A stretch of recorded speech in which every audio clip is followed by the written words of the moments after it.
بداية هذا اللقاء قلت أن الحكومة لديها مثلا 16 صوت داخل مجلس الأمة، وممكن أنها تستخدم صلاحياتها الدستورية من خلال ال 16.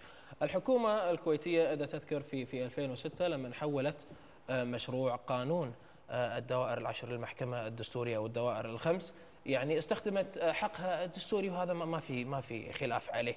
ولكن أعضاء مجلس الأمة أيضا يعني انقلبوا على هذه الجلسة وعطلوا المشروع، مع أن الحكومة قاعد تستخدم صلاحياتها الدستورية. نعم. شلون عطلوا المشروع؟ من خلال معارضتهم، لا مو من خلال الاستجواب، من خلال معارضتهم لتحويل شو اسمه. طيب. وايضا صار في تقديم استجواب لرئيس الوزراء. صار في تقديم استجواب. خلينا نفرق بين قضيتين، ان الحكومه تدافع عن قراراتها سواء اختلف او اتفق انا معها. ممكن اليوم الحكومه تقدم مشروع استقرار المالي او الاقتصادي، انا خالفه. بس الحكومه اذا تقدم اي مشروع وهي تقدم رجل وتاخر رجل، فالحكومه غير قادره على قياده بلد. 16 صوت معك داخل البرلمان، واعضاء في مجلس الامه ما انتخبهم الشعب الكويتي. نعم. وفق الدستور هم اعضاء في مجلس الامه يصوتون، باستثناء الاستجوابات ما يصوتون عليها. وعندهم من النواب من يستطيعون انهم ياثرون عليه بقناعته او بغير قناعته.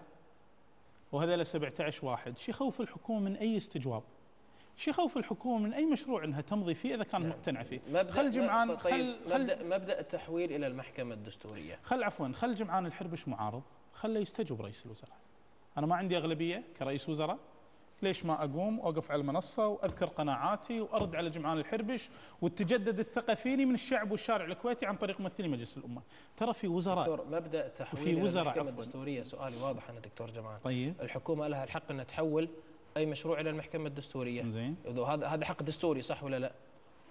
حق دستوري من حقها، يعني ما يخالف. ليش عارضتم انتم؟ ليش ما نطرتم مثلا نتيجه قرار المحكمه الدستوريه؟ وهل تفهم ان اذا من حق الحكومه تروح بخيار، مو من حقي اني اعارض؟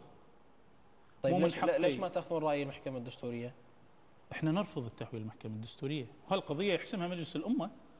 المحكمه الدستوريه في قضيه الاستجواب ما هي مختصه في تفسير الاستجواب والحكم على وقائع وموضوعات الاستجواب. أنا عندي حكم المحكمة الدستورية المتعلق في الاستجواب.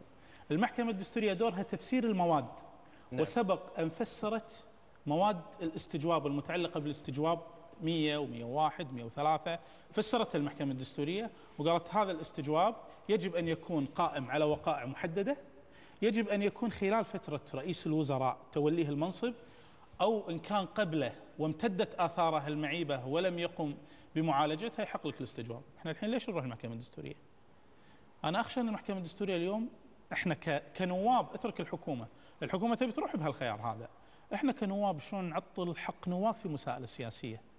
شلون عندنا حكم محكمة دستورية تقول في المحكمة الدستورية أنا ماني مختصة في النظر في موضوعات ووقائع الاستجواب، وسبق أني فسرت مواد الاستجواب. شلون نقبل نروح المحكمة؟